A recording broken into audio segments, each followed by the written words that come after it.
Spark, this invention is going to be epic. It's a weather wonder machine. Lila, are you sure about this? The last time you said epic, we turned the backyard into a marshmallow swamp. I think we overdid it. Overdid it? We're in the middle of nowhere, and it's freezing. Spark, we have to help them. All the ice is melting. I'll scan the area, but we need a plan, and fast! Let's go, Spark. Zipline is the solution. Follow me, little penguins. This is going to be the coolest rescue ever. Literally, it's freezing out here.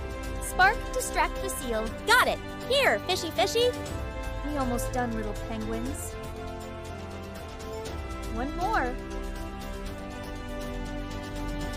We saved the penguins today, but their home is still in danger. We need to do something bigger. You're right, Lila. Let's spread the word about protecting the planet, starting with our friends. Let's play with the snow before we go back. Yes, let's play.